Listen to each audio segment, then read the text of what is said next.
Et donc ce n'est pas simplement une alternative, mais c'était une obligation. Donc le musulman ne peut se concevoir que comme quelqu'un qui participe activement, positivement, dans la société dans laquelle il vit. Et on a vu également comment le Surat al-Hujurat permettait justement cette organisation à l'intérieur de la société, comment les musulmans se doivent, dans la société où ils vivent, doivent mutuellement respect, doivent mutuellement de l'égard, et que cela allait très loin. Même à la question de penser du mal d'autrui, c'était quelque chose qui était donc interdit. On ne peut pas penser même du mal sans preuve de quelqu'un. Donc vous voyez que ça va très loin, ça va au-delà de ce que peut la loi. La loi peut à la limite condamner la diffamation, elle peut condamner l'injure, l'insulte, etc., l'agression. Donc la morale musulmane va jusqu'à interdire le fait, ce qu'on appelle la conjecture, le fait de penser du mal de quelqu'un. Et cette donnée-là est une donnée importante, une donnée intéressante, dans la mesure où la question du respect va très très loin. Donc en fait, elle va jusqu'à la question de la pensée. Et on voit que l'interdiction de la conjecture va dans le sens de dire d'éviter totalement la conjecture et le fait de penser du mal d'autrui, même ce qui pourrait mener donc à cela. Le croyant n'a pas le droit de dire des propos qui sont diffamatoires à l'égard de quelqu'un, et dans ce sens, nous savons que la médisance est également interdite aux croyants, aux musulmans. C'est pour ça que parfois on parle du code de vie des musulmans entre eux, et des musulmans ou du code de vie que le musulman s'impose à lui-même. C'est pour cela qu'aujourd'hui on a un débat sur toute une terminologie, et là j'ouvre une parenthèse sur aujourd'hui la campagne de dénigrement, de diffamation qui est faite aux musulmans, notamment à travers une institution comme l'UOIF, la rencontre du Bourget. Vous en avez beaucoup entendu parler dans les informations, et notamment le fait d'interdire à un certain nombre de savants musulmans de venir sur le territoire français, ou de professer, ou de conférencer. Alors là-dessus, il faut qu'on soit très clair. Au sein de cette organisation, au sein de l'UOIF, qui donc nous sommes, nous, ici à Lille, une association partie prenante de l'UOIF, qui est donc une fédération associative qui comprend plusieurs associations, notre position est très claire, autant au niveau national qu'au niveau local ici sur l'île. La question de l'antisémitisme, par exemple, c'est quelque chose qui ne se pose pas, puisque c'est un fondement coranique dans lequel les gens du livre ont une place, je dirais une place de choix. Ce sont des gens qui sont considérés, qui sont respectés à travers même le Coran, et donc il y a une reconnaissance en fin de compte de cet enchaînement prophétique qui est venu à travers les prophètes, depuis Adam, Noé, Abraham, etc., qui est donc qu'on appelle le père des religions monothéistes. Et ensuite nous avons bien entendu un certain nombre de messagers, de prophètes, qui sont donc Isaac, qui sont Jacob, qui sont David, Daoud, Suleiman, etc., jusqu'à l'arrivée à donc, Moïse, Moussa, jusqu'à arriver à Jésus, Isa, qui est donc celui à travers lequel arrivent les évangiles, jusqu'à Mohammed, qui est donc le dernier des messagers. Et donc nous avons cet enchaînement-là dans lequel il y a un respect par rapport aux gens de la religion du livre, un respect, une considération. Mieux que cela, le dialogue doit être établi avec eux d'une manière permanente. Le Coran, dans un certain nombre de versets, renvoie les croyants à un dialogue permanent avec les gens du livre. Et nous voyons également que dans la vie de notre prophète, cette question du dialogue est bien établie. Il y a un dialogue qui est permanent, il y a une coexistence, il y a une cohabitation avec les chrétiens et surtout avec les juifs à Médine. Donc on a des relations qui sont des relations commerciales, qui sont des relations de voisinage, qui sont des relations de vivre ensemble en société. C'est pour ça que nous nous inspirons de cela, notamment pour confirmer et pour affirmer la question de la paix sociale et la question du vivre ensemble. Que des savants aient eu ou aient fait parfois des dérapages en ce qui concerne la question de la Palestine. C'est-à-dire que parfois, quand on exprime les injustices qui se passent sur les territoires occupés en Palestine, qui sont des territoires spoliés, selon même les résolutions donc internationales, les résolutions de l'ONU, ce sont des territoires occupés, et donc ici, il y a des propos qui sont tenus concernant l'occupant, non pas le juif, ici. C'est-à-dire que la condamnation ne se fait pas parce que ce sont des juifs, mais parce que ce sont des occupants et qu'ils sont sur des territoires dans lesquels se passent des atrocités. Donc le monde entier est au courant de cela n'est un secret pour personne. Et des savants qui dénoncent cela se laissent parfois aller soit à des dérapages que nous ne partageons pas, lorsqu'il y a un lapsus dans la façon de condamner en disant plutôt que l'occupant, que l'injuste, et en disant le juif, parce que ici, nous sommes en train de généraliser, c'est-à-dire que le savant musulman qui dirait cela généraliserait de la même façon que nous nous plaignons, nous musulmans, lorsque quelqu'un qui condamne les intégristes ou condamne les terroristes généralise en disant tous les musulmans sont des terroristes potentiels. Donc nous nous plaignons de cette généralisation, nous n'avons pas le droit de notre tour, il n'est pas normal que nous généralisions à notre tour lorsqu'on condamne quelque chose. Il faut spécifier, il faut condamner d'une manière précise et nous n'avons pas le droit de généraliser. Donc le Coran nous enjoint justement à ne pas généraliser. Il nous dit La yajrimannakum shana'an qawmin ala alla ta'dilu, que le problème, le litige que vous avez avec un peuple ne vous pousse pas à ne pas être juste et équitable. Et adilu huwa aqrabu littaqwa, soyez juste et équitable, cela est plus proche de la piété. Et donc, la proximité de la piété se fait donc par cette attitude. Et donc, là-dessus, nous avons donc ces interdictions qui sont arrivées et nous disons clairement que la France est un pays souverain, qu'il a le droit d'interdire son territoire ou son sol à qui il veut, sur un terme de légalité, on respecte donc la décision, mais au même moment, on dit qu'un savant qui peut jouer un rôle important dans l'apaisement. On prend le cas de Cheikh Youssouf Qaradawi, qui a été reçu par le pape Jean-Paul II, qui a fait un travail extraordinaire dans beaucoup de situations, qui a participé à la libération des otages en Irak, par exemple, etc., et qui est donc écouté, suivi par un certain nombre de musulmans dans le monde et qui joue un rôle d'apaisement, de paix sociale, de pacification. On ne peut pas se baser simplement sur un dérapage ou un lapsus un jour dans une conférence pour annuler ou pour anéantir tout le travail des écrits et du travail pédagogique qui a été établi par un savant. Sinon, on dira à ce moment-là que nos hommes politiques, le nombre de dérapages qu'ils font pendant leur discours électoral, etc., si on devait se baser sur une phrase ou sur une sortie ou sur un dérapage, on ne voterait certainement pas pour eux. Et donc, quelque part, il nous arrive de dire, bon, il y a eu ici un dérapage, mais bon, on estime que la personne ne pensait pas ce qu'elle voulait dire ou ce n'était pas tout à fait le sens qui était, en tout cas, qui était voulu. Donc, on revient à cette question donc, de religion et de paix sociale. La question donc, de la citoyenneté, de la participation sociale n'est pas une alternative, c'est un devoir. Donc, le musulman n'a pas le droit de vivre replié sur lui-même, il doit tisser des liens de partenariat, il doit tisser des liens de bon voisinage et il doit aller vers l'autre. Et il y a des moments où il va se sentir dénigré, il va se sentir bafoué, il va se sentir insulté, il va se sentir injustement pris en considération de quelque chose qu'il n'a pas fait. Donc il va subir des accusations qui sont parfois des accusations également fausses. Et la réaction la plus normale dans ce genre de situation, c'est justement ce repli. C'est le fait de répondre au mal par le mal, c'est de réagir parfois d'une façon qui n'est pas maîtrisée, c'est se radicaliser. Et pourtant, le discours du Coran ici est très clair. Nous n'avons pas le droit de tomber dans ce genre de comportement.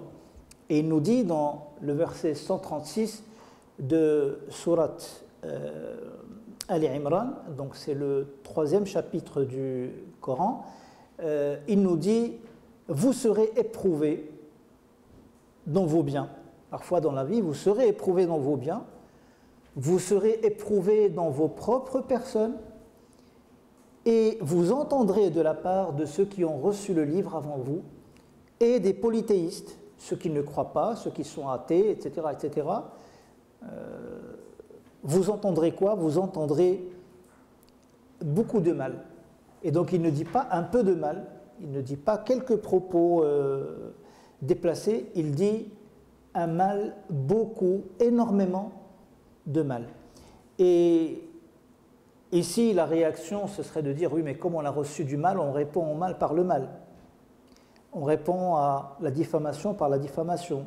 On répond à la calomnie par la calomnie. Et pourtant, la suite du verset est extraordinaire. Ce n'est pas ce qui est demandé par le Coran. Ici, il est demandé quoi? Il est dit, si vous patientez et vous faites preuve de piété, cela fait partie de la bonne détermination dans la gestion de vos affaires. Si vous patientez, c'est-à-dire faire preuve de patience, faire preuve de capacité de supporter, de répondre au mal par le bien, de pousser l'autre à réfléchir et à s'interroger, peut-être que son attitude n'est pas l'attitude adéquate, peut-être que ses propos ne sont pas des propos satisfaisants, et il n'y a de réaction lorsqu'on veut réagir, lorsqu'on veut rentrer en débat. La seule réaction que nous avons, ou plutôt la seule voie que nous avons, c'est la voie de la loi, c'est la voie de la législation, c'est la voie du fait de porter plainte contre quelque chose, mais d'une façon cohérente. C'est la voie de l'écrit. Nous avons le droit d'écrire des articles, nous avons le droit de réagir. Lorsqu'on va dire, par exemple, que telle association, c'est une association qui est radicaliste, qui prône le terrorisme, etc., il faut prendre sa plume, il faut écrire, et il faut réagir d'une façon consciente, il faut réagir d'une manière éclairée, froidement, calmement. Il ne faut pas donc s'emporter. Celui qui s'emporte ne rend pas du tout service à sa religion, il ne rend pas service à l'islam.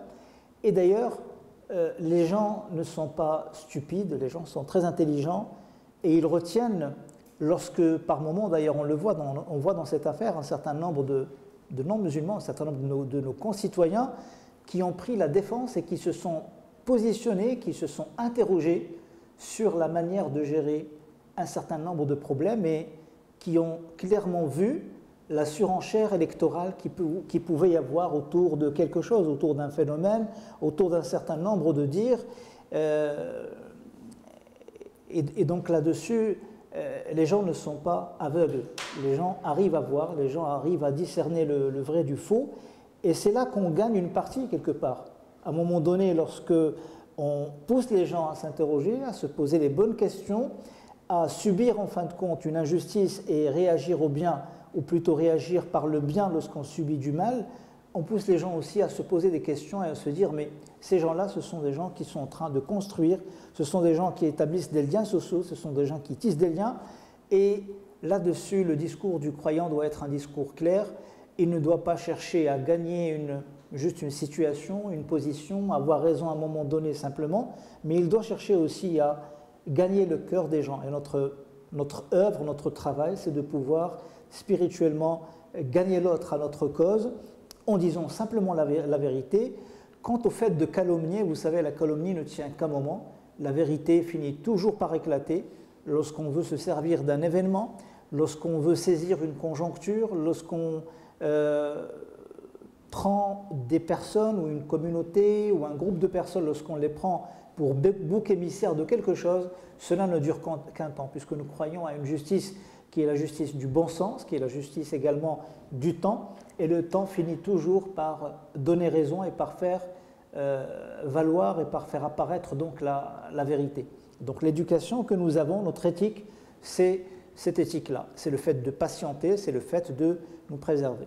Maintenant, à côté de cela, il faut aussi, au même moment, saisir cette occasion-là pour nous dire la chose suivante, c'est que certains musulmans peuvent ne pas tirer leur spiritualité, tirer leur comportement de ces préceptes, et peuvent parfois réagir mal ou agir mal. Et que lorsqu'on entend que sur le territoire français, par exemple, dont nous sommes les citoyens et dont nous sommes également les garants, c'est-à-dire qu'il n'y a pas que ceux qui se disent aujourd'hui vouloir la paix sociale et vouloir la sécurité du pays qui se qui s'inquiète pour la sécurité du pays, le croyant s'inquiète pour la sécurité de son pays, et par la prière, par le fait d'implorer Dieu le matin et le soir dans ses prières, il demande également à ce qu'il y ait la paix, à ce qu'il y ait la cohésion, à ce qu'il y ait la paix sociale, et qu'il y ait la sécurité d'une façon globale.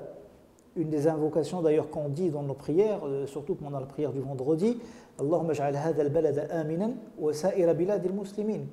On demande à Dieu de faire régner la paix et la sécurité sur la terre où nous vivons, et sur toute la terre d'ailleurs, et ainsi que tous les pays où vivent des croyants. Donc cet appel-là, c'est un appel, c'est une prière que nous faisons. Certains croyants peuvent ne pas comprendre, peuvent parfois tomber dans des dérives, dans des incompréhensions, peuvent vouloir aller vite et peuvent avoir des comportements sectaires. Cette incompréhension existe depuis la nuit des temps. C'est pour ça qu'aujourd'hui, malheureusement, ceux qui sont en train de prendre les coups aujourd'hui, ce ne sont pas ceux qui agissent mal, mais ce sont plutôt ceux qui cherchent à rétablir la paix, donc ceux-là, à établir la paix sociale. C'est ceux-là, malheureusement, qui sont montrés quelque part du doigt. Alors, entendre que sur notre territoire, il y ait des gens qui veulent se servir de l'islam pour soit prendre les armes, provoquer des attentats, faire des choses comme ça. Bon, ça fait très longtemps qu'on n'a pas entendu parler de ce genre de choses. Si cela s'avère vrai, cela serait une aberration. Avant d'être une aberration devant la loi, ce serait une aberration dans la compréhension de l'islam. Et là, on dit clairement pourquoi. Parce que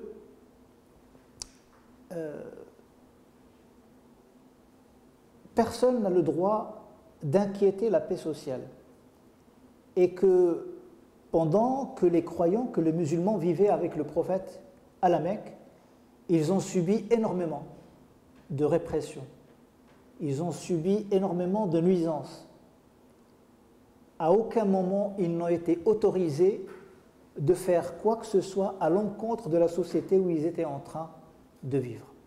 Certains étaient tentés de réagir, de prendre les armes, de se défendre, et pourtant les versets du Coran qui étaient révélés en ce temps-là, c'était « retenez vos mains et établissez la prière ».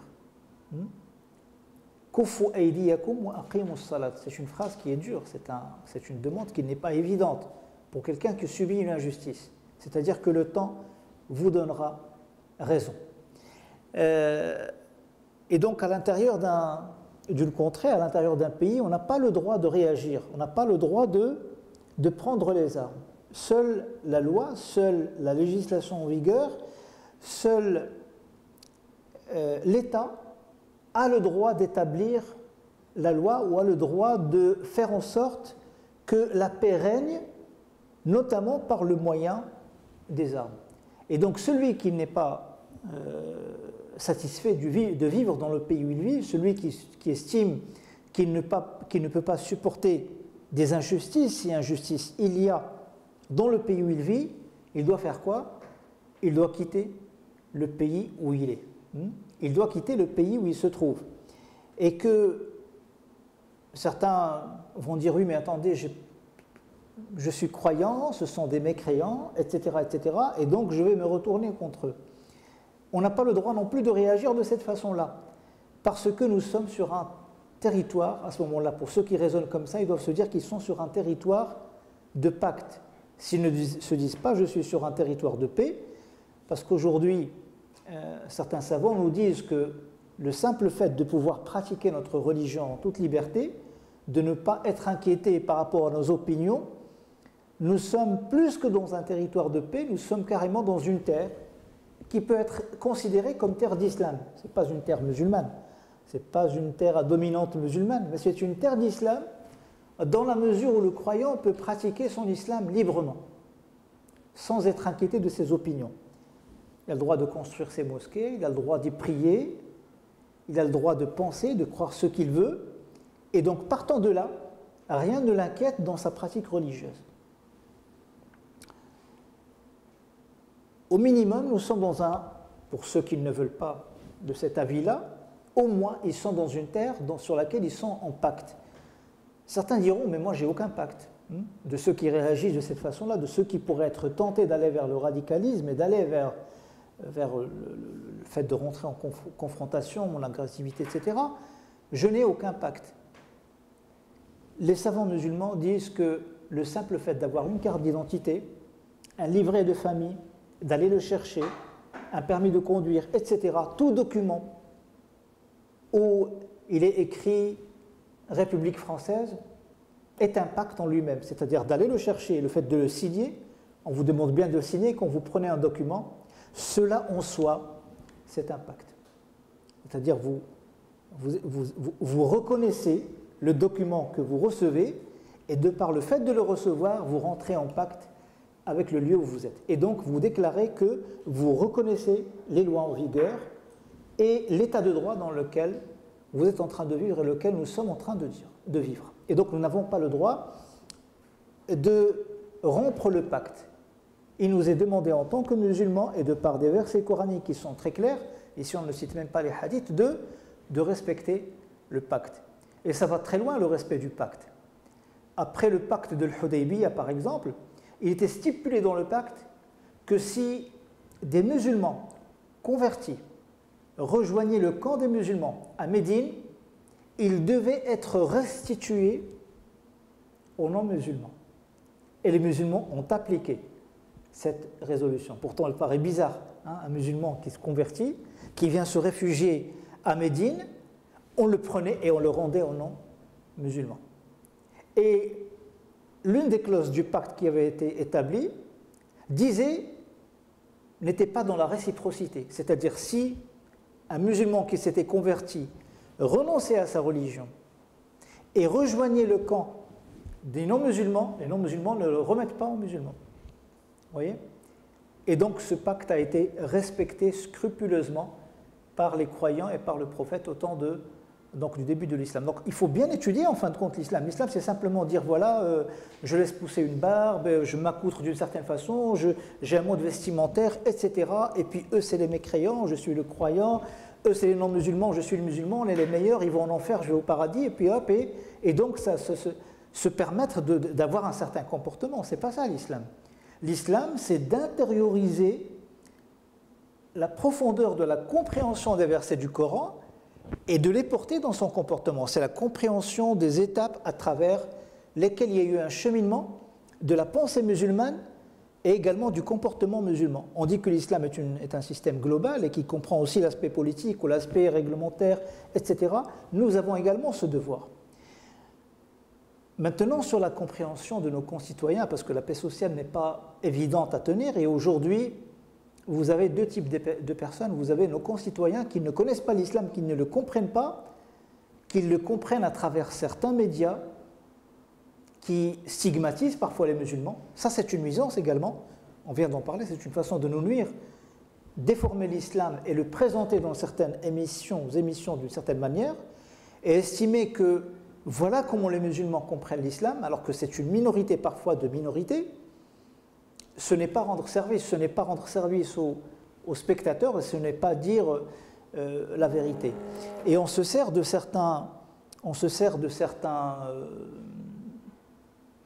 certaines compréhensions complètement déformées, complètement, je dirais, si vous me permettez l'expression, à côté de la plaque, pour dire voilà comment les musulmans comprennent l'islam et voilà comment ils pratiquent l'islam. Notre devoir à ce moment-là, c'est parfois également de réagir. C'est également de dire voilà, il y a eu telle émission, il y a eu tel propos, nous devons de réagir et d'aller vers ces gens-là et d'essayer de leur expliquer ce qu'est l'islam ou d'écrire carrément à l'émission, chose que nous ne faisons rarement, on ne s'exprime pas. Donc nous avons le devoir, à chaque fois que l'occasion nous est donnée, d'expliquer ce qu'est l'islam réel. La deuxième chose que nous ne faisons pas, et ça c'est aussi une erreur, c'est de ne pas se démarquer de cette façon de voir les choses. Donc parfois il faut se démarquer, c'est-à-dire qu'il y a des gens qui agissent d'une façon incorrecte, on reste silencieux. Et là-dessus, on ne rend pas non plus service ni à l'islam, ni à la société où nous vivons. Parce qu'en fait, la position du fait de rester silencieux, je vous donne un exemple. Par exemple, il y a eu des dérapages de la part de certains savants sur certains sujets. Peut-être que ce n'était que, enfin moi je veux dire certains propos, je les ai découverts dernièrement, le fait de rester silencieux sur le fait de dénoncer ou de se démarquer d'une prise de position ou d'un lapsus, ce n'est pas bon. Parce que quelque part, on dit, ben, vous voyez, c'est comme ça qu'ils comprennent l'islam, ils entendent tel savant parler de telle façon, ce savant est l'une de leurs références, et qu'il ne dit rien qu'on sent quelque part. Et là-dessus, c'est également, une erreur. On prend à titre d'exemple le terme ou le mot sharia. Sharia. Les musulmans veulent appliquer la charia. Vous entendez souvent ce propos-là dans les médias. Ah, leur but, c'est d'appliquer la charia. Et on ne dit pas aux concitoyens qui ne sont pas musulmans, qu'est-ce que la charia? Que veut dire la charia? On prend juste un mot arabe comme ça et on le ramène. Il n'y a rien de plus dangereux que ces mots-là, burqa, niqab, charia, fatwa, etc., et halal, etc., et puis on les met comme ça à toutes les sauces et on ne sait pas de quoi nous sommes en train de parler. Et puis, vous savez, le concitoyen qui n'a pas une compréhension, qui ne va pas là au-delà, qui n'a jamais voyagé, qui n'a jamais connu le pays musulman, et surtout qui n'a pas tellement lu, qui n'est pas allé dans la profondeur des choses, qui s'arrête au grand titre, eh bien, mettez-vous à sa place, il a peur. Hein. Moi, je connais même des musulmans qui ont peur. Hein. Je ne parle pas des non-musulmans. Hein. Des musulmans qui ne sont pas très pratiquants, qui disent « Oh là là, qu'est-ce qu'ils sont en train de nous faire ?» D'une part, il est mal à l'aise parce qu'il est musulman et il se sent appartenir quand même à une communauté. Il dit mais qu'est-ce qu'il leur prend? Quelle mouche les a piqués, comme on dit? Mais celui qui est le musulman, enfin le non-musulman, qui voit ça, qui dit oh là là, ça y est, c'est la guerre de religion qui est en train de revenir. Et donc, quand on prend le mot sharia, ça vient du verbe shara. Shara, c'est légiférer. Donc Dieu vous a établi une législation.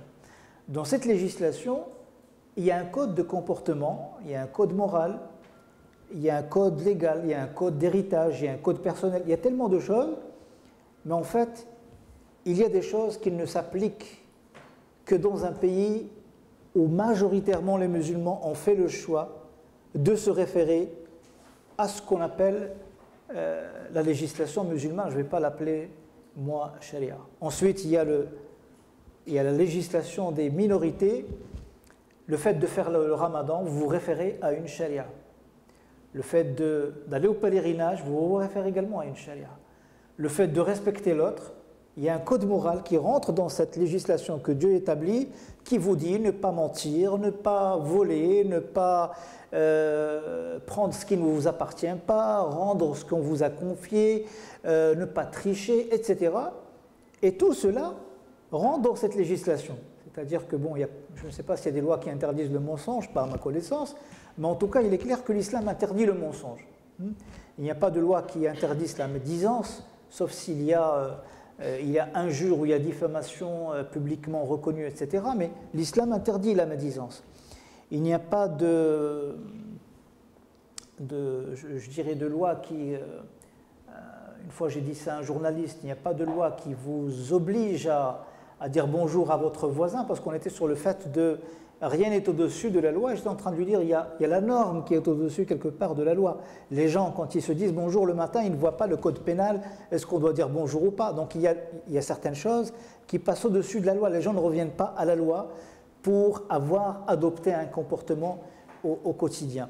Et donc, ce n'est pas à la loi que les gens se réfèrent pour se comporter, c'est au bon sens et à la norme sociale qui se place non pas juridiquement, mais comportementalement, elle vient se placer quelque part au-dessus de la loi.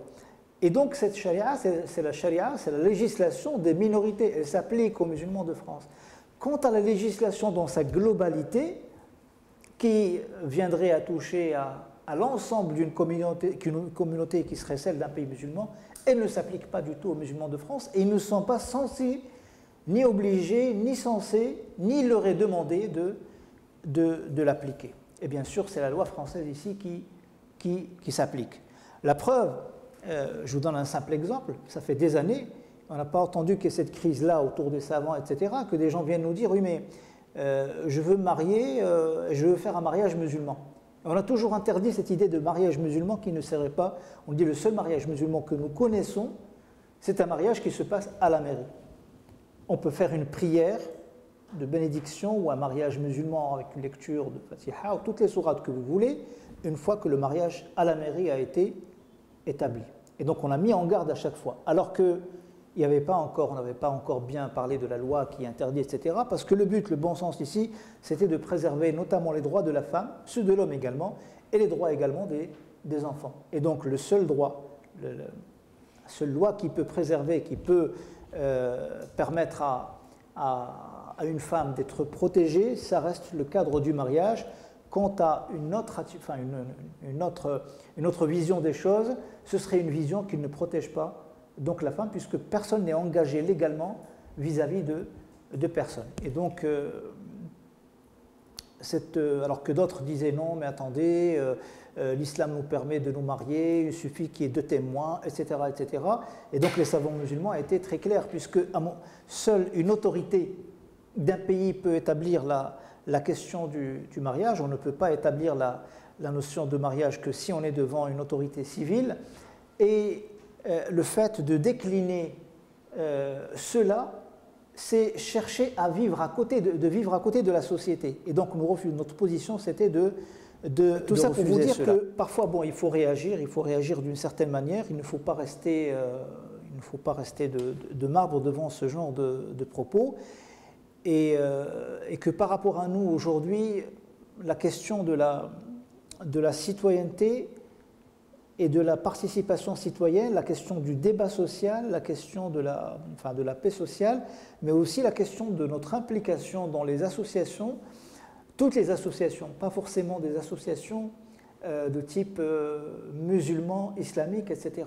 Une fois j'avais évoqué cela, et nous avions vu comment le prophète, alayhi salatu wassalam, comment il était impliqué dans sa jeunesse, avant d'être messager, avant d'être prophète. Il reçoit la révélation à 40 ans, mais bien avant, il y a ce pacte qui s'appelle comment? Qui s'appelle le pacte des vertueux, Hilf al-Fudul, ou le pacte d'ingérence, on peut le traduire de 2 manières. Et comment dans ce pacte-là, il avait l'habitude d'agir avec des partenaires pour rendre service, pour aider quelqu'un qui était démuni, pour aider quelqu'un qui était opprimé, pour aider quelqu'un qui était étranger à la Mecque, qui venait, qui avait des soucis. Et comment il a fait ce travail-là. Et il avait dit une fois, après avoir reçu la révélation et avoir été investi du message de la prophétie, si je suis appelé aujourd'hui, non pas au nom de l'islam, mais au nom de ce pacte, à agir, je répondrai à l'invitation. C'est un message qui s'adresse aussi quelque part à nous. C'est-à-dire, si nous sommes appelés à agir en partenariat pour une cause qui serait une cause louable, que ce soit l'environnement, que ce soit le droit de la femme, que ce soit le droit de l'enfant, que ce soit la préservation d'un certain nombre d'acquis sociaux, etc., que ce soit l'aide aux plus démunis, que ce soit l'aide des personnes en difficulté, etc., que si nous sommes appelés à agir dans une structure, dans une association de ce genre-là, et que nous pouvons le faire, et que nous sommes appelés à le faire, il ne faut pas hésiter à le faire, même si les acteurs à l'intérieur de ces structures ne sont pas des non-musulmans. Ça ne doit pas nous poser de problème, puisque le bien et les actes de bien n'ont pas de je dirais, de religion. Dieu ne va pas dire, attends, tu t'es mis avec des juifs et des chrétiens pour réaliser un acte de bien, c'est pas grave. C'est sur l'acte de bien que nous serons jugés, non pas sur nos partenaires. Au contraire, le fait de se mettre à plusieurs dans la société où nous sommes pour réaliser un acte de bien, c'est quelque chose de très louable. Je rappelle également que, notamment, nous avons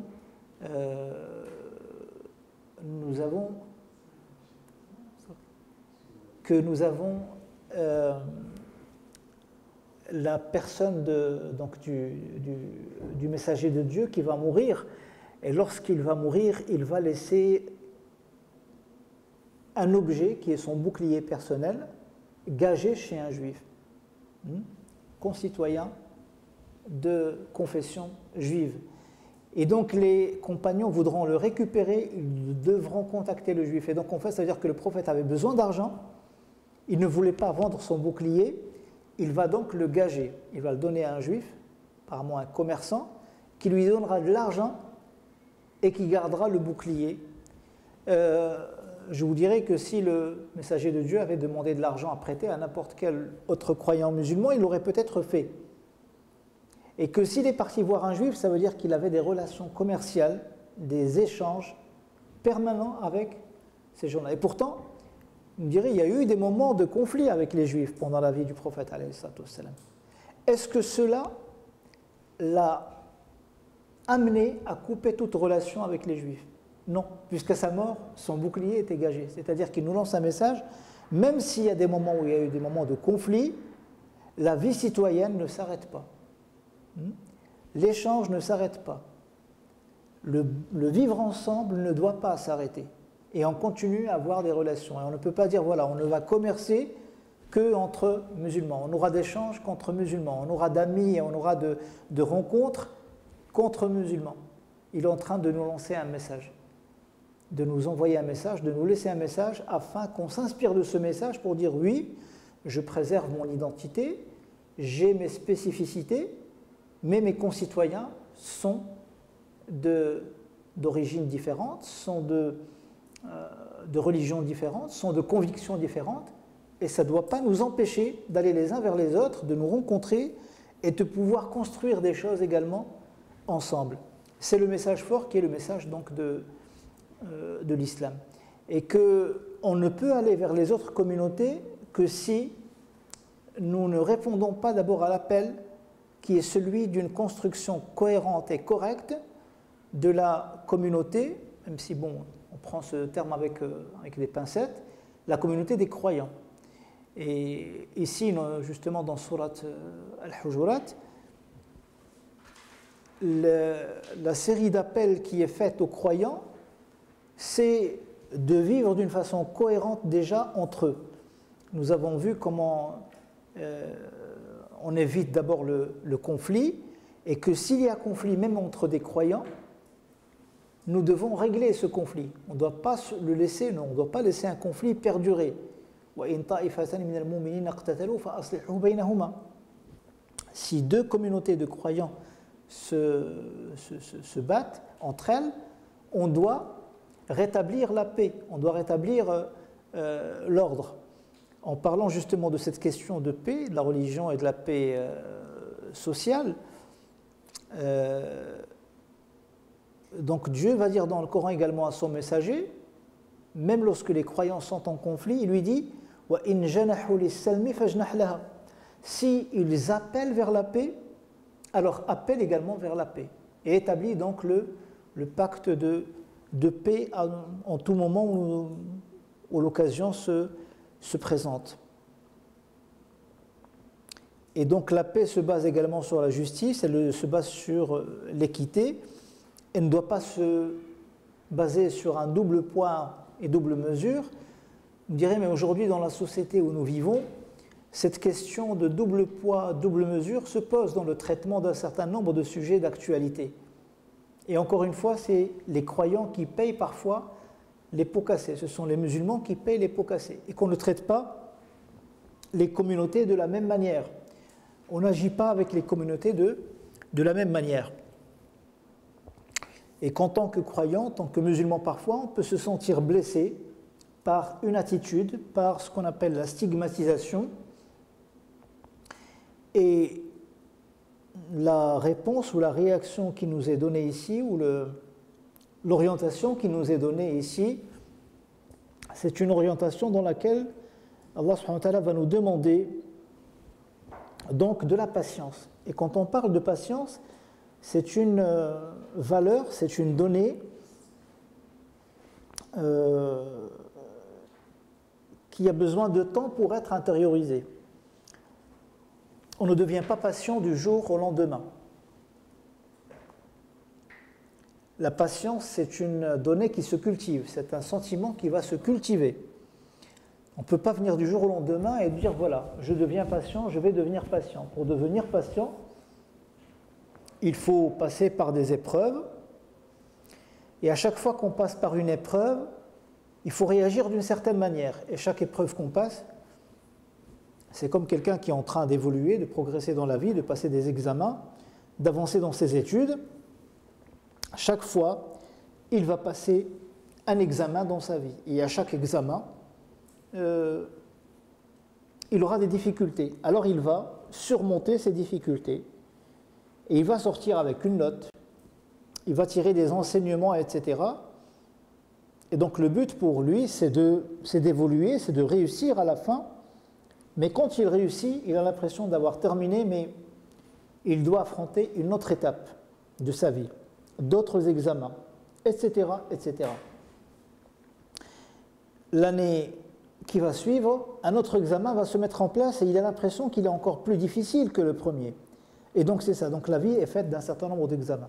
Ces examens successifs sont à même de renforcer la patience du croyant. C'est-à-dire qu'à chaque examen, il y a une épreuve de patience qui va se mettre en place. Et donc je peux être éprouvé dans ma patience, je peux être éprouvé dans mes biens, dans ma réputation, dans mes moyens, dans ma propre personne, et à chaque fois ce qu'il m'est demandé, c'est donc de développer de la patience.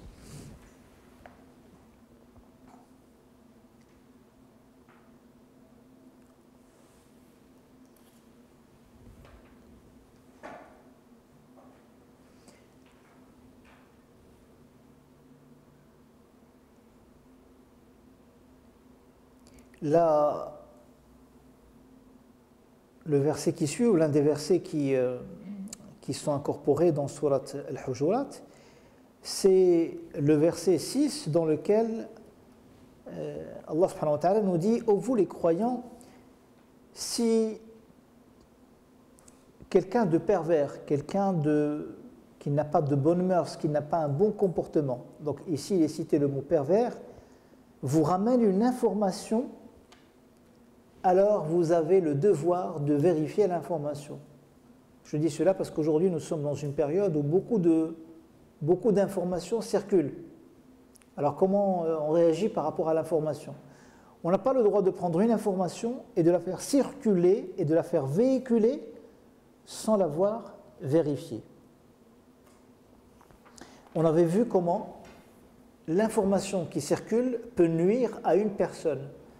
Et une fois que nous sommes informés, que nous sommes au courant de l'information, alors nous allons peut-être regretter d'avoir quelque part fait circuler une information qui serait une information fausse, surtout si celle-ci touche à la morale, touche à la réputation, touche à l'amour-propre d'une personne.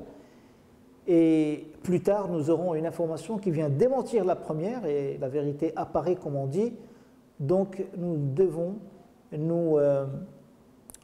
avoir un droit de réserve, un droit de retenue, dans également la manière dont on fait le traitement de l'information. Et lorsqu'on est éprouvé, c'est qu'on est vraiment sur la bonne voie également. Et que entre ceux qui choisissent dans leur comportement, dans leur vie, un relâchement total, et qui sont des croyants pourtant, mais un relâchement total par rapport à la pratique et aux principes de l'islam, à ceux qui ont choisi une pratique qui est complètement radicale, intégriste, etc., on se situe quelque part dans une médialité, dans un juste milieu. Et que l'islam, c'est justement la religion du juste milieu. Que cette médialité, que cette progressivité dans la pratique, le fait de ne pencher ni vers un extrême ni vers l'autre, ni dans le relâchement total, ni vers la radicalisation totale, le fait de chercher un chemin qui soit un chemin médian, qui nous permet d'être de ne pas nous relâcher au niveau de notre pratique et de notre relation spirituelle avec Dieu, ni d'être dans les excès, que cela s'appelle la médialité, et qu'à chaque fois que notre messager a eu à faire un choix entre deux orientations, il a fait quoi? Il a choisi la plus médiane, la plus facile, la plus simple, et aussi celle qui n'allait pas vers un extrême ou vers un autre. Voilà, donc on va s'arrêter là.